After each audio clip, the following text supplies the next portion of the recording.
பொங்கல் தீபாவளி போன்ற பண்டிகைக்கு இந்த ஒரு படம் ரிலீஸ் ஆகுறது, ஒன்றரை படம் ரிலீஸ் ஆகுறதுங்கிறது ஒரு ஆரோக்கியமான விஷயமே இல்லை. ஒரே நாளில் நான் 100 கோடி வசூல் பண்ணிட்டேன்னு சொல்லிட்டு இருப்பாங்க. இது வந்து மக்களையும் ஏமாற்றி எல்லா படங்களுமே தெரிச்சு ஓடிட்டாங்க. விடாமுயற்சி வரலைங்கவுமே அடுத்த 1 மணி நேரத்தில் பல படங்கள் நான் வர்றேன்னு அறிவிக்கிறாங்க. அதனால என்னை பொறுத்த வரைக்கும் இந்த பொங்கல் இல்லை, எல்லா பொங்கல் தீபாவளி போன்ற பண்டிகை நாட்களில் பெரிய படங்கள் ஒதுங்கி இருப்பது நல்லது. நீ ரசிகன்னா நீ இருந்துட்டு போ, படம் எப்போ வருதோ வந்து பாரு, வரலைன்னா அது வரைக்கும் நீ வேற படத்தை பாரு, இல்லைன்னா நீ சினிமாவுக்கே வராது. அதுதான் நம்ம சொல்ல முடியும். அவருக்கு என்ன சார் பிரச்சனை? ஏன்னா சண்டைக்குழிலாம் அவ்வளோ ஆரோக்கியமா அவ்வளோ ஸ்ட்ரென்த்தாக பார்த்துட்டு இப்போ அவரை பார்க்குறப்ப என்னப்பா இப்படி ஆயிட்டாரு அப்படின்ற மாதிரி ஒரு மனசுல எண்ணம் வருது. சில பழக்கங்கள், நான் என்ன சொல்ல வரேன்னு உங்களுக்கு புரிஞ்சிருக்குன்னு நினைக்கிறேன். அதுதான் அவருடைய இந்த நிலைமைக்கு. சார் இந்தியன் 2 அப்படின்ற ஒரு படத்தோட ஃபெயிலியருக்கு அப்புறம் கேஎம்ஜேஆர் அப்படின்ற ஒரு படத்து மூலியமா சங்கர் வந்து மறுபடியும் கம்பேக் கொடுக்குறாரு. அவருக்கு இது கம்பேக்காக இருக்குமா சார்? கம்பேக்காக இருக்கணுங்கிற ஒரு வெறியோடு தான் அந்த படத்தை அவர் இந்த பொங்கலுக்கு இதெல்லாம் கவனிக்கக்கூடிய படங்களா இருக்க வாய்ப்புகள் இருக்கு அப்படின்னு நீங்க எதிர்பார்க்குற படங்கள் இதாக இருக்காது?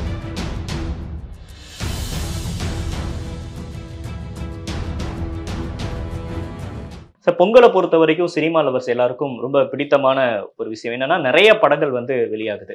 இந்த பொங்கல் நீங்க என்னென்ன படங்கள் வந்து ரொம்ப எதிர்பார்த்து காத்திருக்கீங்க சார்? இல்லை, என்னை பொறுத்த வரைக்கும் தமிழ் சினிமாக்கள் மீது எனக்கு ஒரு பெரிய நம்பிக்கை எதிர்பார்ப்புலாம் கிடையாது. நான் இப்படி சொல்லுவதால் தமிழ் சினிமாக்களை நான் வந்து ரொம்ப குறைத்து மதிப்பிடுறேன் அல்லது தமிழ் சினிமா வந்து நம்ம இழிவுபடுத்துறேன் அப்படின்லாம் யாரும் நினைச்சிட வேணாம். நான் எதிர்பார்க்குற மாதிரி என்னை சந்தோஷப்படுத்துகிற மாதிரியான படங்களுடைய வருகைங்கிறது தமிழ்ல வந்து ரொம்ப ரொம்ப அபூர்வமா இருக்கு. இன்னொன்று, தமிழ்ல இப்போ வர்ற படங்கள் எல்லாமே பெரும்பாலும் வணிக சினிமாக்கள் தான். அதனால பார்த்தீங்கன்னா படம் பார்க்குற பார்வையாளனுக்கோ இந்த சமூகத்துக்கோ எந்த பிரயோஜனமே இல்லை. ஒன்னே ஒண்ணுதான், அந்த படம் ஓடினால் அந்த படத்தை தயாரித்த தயாரிப்பாளர் லாபம் அடைகிறார். அது ஒண்ணுதான். ஸோ சினிமா வணிகம் என்பதற்கு இந்த படங்கள் எல்லாம் பார்த்தீங்கன்னா ஏதோ ஒரு வகையில் உதவிக்கிட்டு இருக்கு. அது மட்டும்தான் நன்மை என்று நான் நினைக்கிறேன். ஸோ இந்த பொங்கலை பொறுத்த வரைக்கும் பார்த்தீங்கன்னா ஏற்கனவே அஜித்குமார் நடித்த விடாமுயற்சியும், பாலாவினுடைய வணங்கான் படமும், அப்புறம் கேம் சேஞ்சர் படம், இந்த 3 படம் தான் வர்றதா இருந்தது.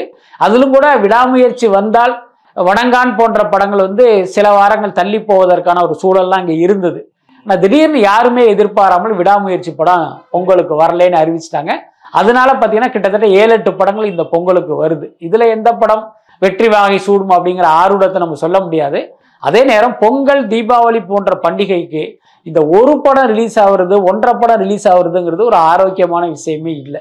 எப்பயுமே ஒரு பந்தயம்னா ஒரு 10 பேர் ஓடணும்.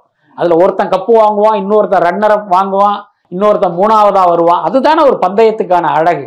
ஆனா இங்க பாத்தீங்கன்னா சமீப காலமாக ஒருத்தன் மட்டுமே ஓடுவான். ஓடி போய் கப்பை கையில வச்சுட்டு நான் கப்பு வாங்கிட்டேன், ஒரே நாளில் நான் 100 கோடி வசூல் பண்ணிட்டேன்னு சொல்லிட்டு இருப்பாங்க. இது வந்து மக்களையும் ஏமாற்றி அவர்கள் தங்களை தாங்களே ஏமாற்றிக் கொள்கிற ஒரு விஷயமா இருந்தது. ஸோ இந்த முறை விடாமுயற்சி நகர்ந்ததால் இந்த முறை ஒரு ஆரோக்கியமான போட்டிக்கு வந்து வழிவகுத்திருக்கு. இப்ப பாருங்க, சங்கருடைய கேம் சேஞ்சர் வருது, பாலாவுடைய வணங்கான் வருது, மதகஜராஜா 12 வருஷத்துக்கு முன்னால பொட்டிக்குள் போன படத்தை தோண்டி எடுத்து மறுபடியும் கொண்டு வர்றாங்க. இன்னொரு ஆமா, காதலிக்க நேரமில்லை, நேசிப்பாயா அப்படின்னு படங்கள்லாம் வருது. ஸோ இந்த மாதிரி நிறைய படங்கள் வரும்போது பார்வையாளனுக்கே ஒரு சாய்ஸ் இருக்கும். இதை பார்க்கலாமா அல்லது இதை பார்க்கலாமான்னு அவனுக்கே தோணும். அதுக்கப்புறம் எது நல்ல படமோ அந்த படத்துக்கு ஆதரவு பெருகும், சுமாரான படத்துக்கு வந்து ஆதரவு கம்மியா இருக்கும். ஸோ இந்த போட்டி இந்த பொங்கல்ல நடக்கிறத வகையில் எனக்கு வந்து ரொம்ப மகிழ்ச்சி. டாப் ஹீரோஸோட படம் இந்த பொங்கலுக்கு எதுவும் வெளியே வரல அப்படின்றது நீங்க பாசிட்டிவா பாக்குறீங்களா நெகட்டிவா பாக்குறீங்க? இல்ல, பாசிட்டிவான விஷயம் தான், அதுல எந்த மாற்றமும் இல்லை. நீங்க டாப் ஹீரோ படம் என்றைக்கு வந்தாலும் அன்றைக்கு அந்த ரசிகர்களுக்கு அதுதான் பொங்கல், அதுதான் தீபாவளி. அப்படி இருக்கும்போது நீங்க தீபாவளி பொங்கல் போன்ற பண்டிகை நாட்களில் இந்த பெரிய ஹீரோக்கள் படங்கள் வருவது என்னன்னா மற்ற படங்களுடைய வருகையை வந்து பெரிய அளவுல தடுக்குது. இப்ப இந்த இதுலயே நீங்க பார்த்திருக்கலாம், விடாமுயற்சி வரும்போது வேறு எந்த படமுமே ரிலீஸ் ஆகல, எல்லா படங்களுமே தெரிச்சு ஓடிட்டாங்க. விடாமுயற்சி வரலைங்கவுமே அடுத்த 1 மணி நேரத்துல பல படங்கள் நான் வர்றேன்னு அறிவிக்கிறாங்க. ஆமா, நிச்சயமாக. அப்ப அஜித் என்கிற ஒருவருடைய படம் வருவது அப்படிங்கிறது தான் இங்க வந்து ஒரு முக்கிய தடையாக இருந்திருக்கு. அதனால என்னை பொறுத்த வரைக்கும் இந்த பொங்கல் இல்லை, எல்லா பொங்கல் தீபாவளி போன்ற பண்டிகை நாட்களில் பெரிய படங்கள் ஒதுங்கி இருப்பது நல்லது. ஏன்னா நீங்க வரக்கூடாதுன்னு நம்ம சொல்ல முடியாது. ஏன்னா இது வந்து ஒரு ஓப்பன் ட்ரேடு. அவர்களே நிலைமையை புரிந்து கொண்டு மற்ற படங்களை அந்த நாட்கள்ல வந்து வசூலிக்கிட்டு நம்ம ஒதுங்கி இன்னொரு நாள் வருவோங்கிற ஒரு முடிவை எடுக்கணும். சார் விடாமுயற்சி பொறுத்த வரைக்கும் எல்லாரும் எதிர்பார்த்துட்டு இருந்த ஒண்ணுதான். நிறைய சிக்கல் இருந்துச்சு. பொங்கலுக்கு வெளியே வந்துரும் அப்படின்னு நம்மளே பேசினோம். திடீர்னு அதுவும் ஒரு வெளிவரல அப்படின்றப்ப அஜித் ரசிகர்களோட மனநிலை என்னவாக சார் இருக்கும்? இல்ல அவர்கள் மனநிலை என்னவா இருந்தா என்ன, ஒரு படத்தை எப்ப ரிலீஸ் பண்ணணும் அப்படிங்கறத அந்த தயாரிப்பாளர் தான் முடிவு செய்வார். இன்னொன்னு, இந்த பொங்கலுக்கு ஜனவரி 10ஆம் தேதி ரிலீஸ் என்று அறிவித்து விட்டு கடைசி நேரத்துல அவங்க பின்வாங்குறாங்கன்னா அப்ப அவங்களுக்கு ஏதோ ஒரு பிரச்சனைன்னு தானே அர்த்தம். எல்லாத்துக்கும் மேல விடாமுயற்சியில என்ன பிரச்சனைங்கிறது நம்ம எல்லாருக்குமே தெரியும். ஒரு பக்கம் டைரக்டர் படத்தை முடிச்சு கொடுக்கல, இன்னொரு பக்கம் பிரேக் டவுன்ங்கிற ஒரு ஆங்கில படத்தை திருடி எடுத்ததுனால அந்த ஒரிஜினல் நிறுவனம் பாரமவுண்ட் பிக்சர்ஸ் வந்து லீகல் நோட்டீஸ் அனுப்பிச்சிட்டாங்க. இந்த மாதிரி நிறைய பிரச்சனைகள் இருக்கு. இன்னொரு பக்கம் லைக்காவுக்கு இருக்கிற கடன் நெருக்கடி, இதை எல்லாத்தையும் சால்வ் பண்ணாதான் இந்த படத்தை எடுத்துட்டு வர முடியும் போது இப்ப அவர்களுடைய கவனம் இதையெல்லாம் சால்வ் பண்ணணும், எப்படியாவது இந்த படத்தை கொண்டு வரணும் அப்படின்னு இருக்கும்போது இப்ப அஜித் ரசிகர்கள் கவலைப்படுறாங்க, அதனால பொங்கலுக்கு வராம போயிடுச்சுங்கிறத ஒரு விஷயமா நம்ம எப்படி பேச முடியும்? நீ ரசிகன்னா நீ இருந்துட்டு போ, படம் எப்போ வருதோ வந்து பாரு, வரலைன்னா அது வரைக்கும் நீ வேற படத்தை பாரு, இல்லைன்னா நீ சினிமாவுக்கே வராது. அதுதான் நம்ம சொல்ல முடியும். சார் 2012 எடுக்கப்பட்ட படம் மதகஜராஜா. இப்ப அந்த படம் வெளியாக போகுது. அந்த படத்தோட இதுல விஷால் அவர்களுடைய உடல்நிலையும் கவனிக்கக்கூடிய ஒன்றாக மாறி இருக்கு. அவருக்கு என்ன சார் பிரச்சனை? ஏன்னா சண்டைக்கோழிலாம் அவ்வளோ ஆரோக்கியமா அவ்வளோ ஸ்ட்ரென்த்தா பார்த்துட்டு இப்ப அவரை பாக்குறப்ப என்னப்பா இப்படி ஆயிட்டாரு அப்படின்ற மாதிரி ஒரு மனசுல எண்ணம் வருது. என்ன காரணம் சார்?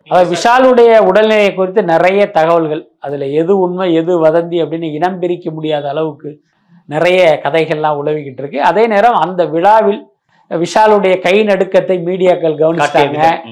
பல கேமராக்கள் அதை பதிவு பண்ணிடுச்சுன்னு தெரிஞ்சதுக்கு அப்புறம் தொகுப்பாளர் டிடி வந்து இல்ல அவருக்கு வந்து ஒரு குளிர் ஜுரம் அதனால தான் அப்படின்லாம் சொன்னாங்க. அது வந்து உண்மை இல்லை, அதை வந்து நம்ம உறுதியா சொல்லலாம். அதே நேரம் விஷாலுக்கு வந்து நீண்ட காலமாக ஒரு பிரச்சனை இருந்தது. அந்த அவனிவன் படத்துல அந்த மாறுகண்ணாக நடித்ததுல அவருக்கு ஒரு மைக்ரைன் ஸ்டார்ட் ஆகி அதனால ரொம்ப சிரமப்பட்டாருங்கிறதெல்லாம் பழைய கதை.